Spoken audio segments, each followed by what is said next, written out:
Why do you want to work out? What is your goal? The most important thing is that you have a vision, that you have a goal. Because without that vision and without that goal, again, you're drifting around and you're never going to end up anywhere. People don't become successful just by accident.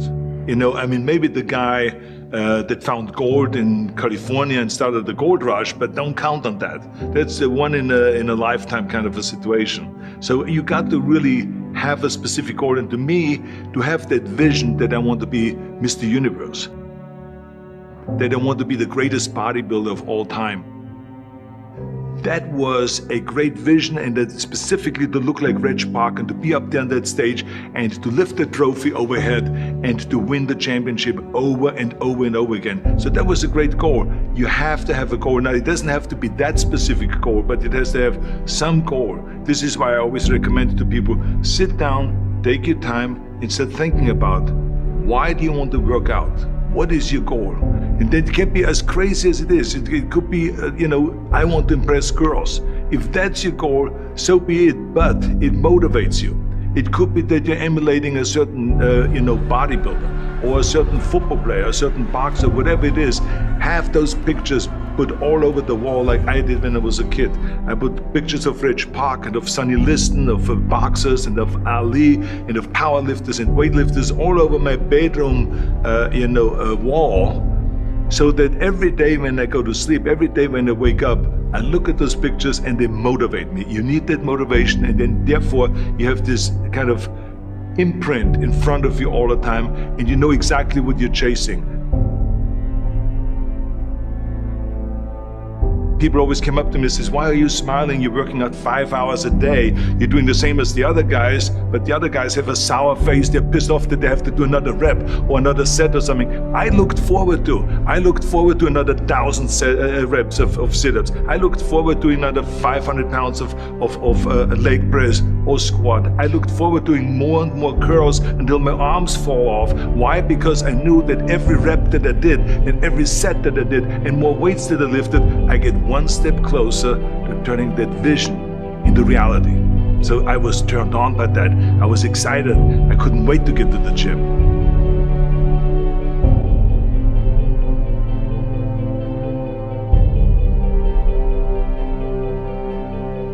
I remember that when I weighed 245 pounds, and Bob Rafelson, the director of Stay Hungry, said to me that I'm interested in having you come in for a reading and work on your acting and all this, because I'm interested in having you in a movie to star with Jeff Bridges and with Sally Fields. I was delighted about that, and I was excited, and I started pumping up more and more. And then he said, but I don't want you to weigh more than 210 pounds. You want me to be in the movie, but I'm weighing 245, 246. I say, I just won the Olympia, I say, which was 1974, and I was really at my biggest. And but he demanded that, and he says, look, it's very simple. On the day we start shooting, he says, I'm gonna put you on a scale, and if you don't make the 210, you're out, because I have someone else in mind.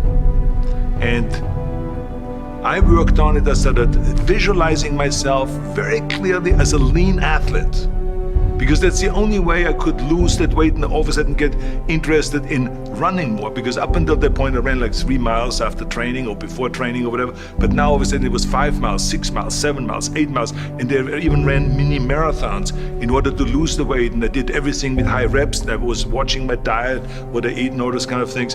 And but the day before, I remember we were in Birmingham, Alabama. The day before I was at the YMCA with Bob Rafelson. He was swimming and I was working out, and I was running. There was a track there and I was running. He says, let's step on the scale. And I stepped on the scale and I weighed 209. So it just shows to you what is possible if you visualize exactly what you want to look like.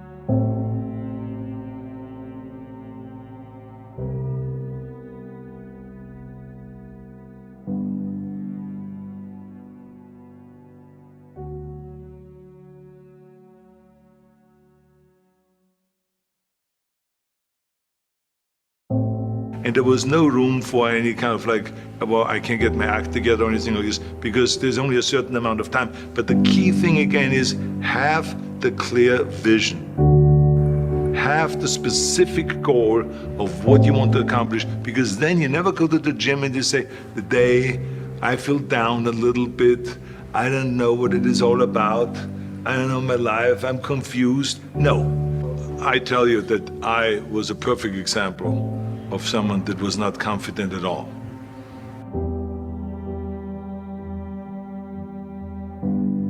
I mean, when I was a kid, I was just like any other kid. I had my hang-ups and problems and all this.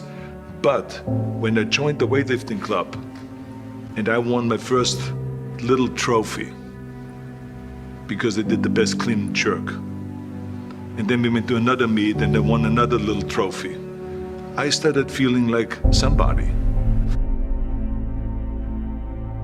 But the bottom line is, everyone can use the same method, because I used it in politics, I used it in making money, I used it in everything that I've done in the movie business. When you have one little victory, little victories add up, and that is what gives you then ultimately confidence.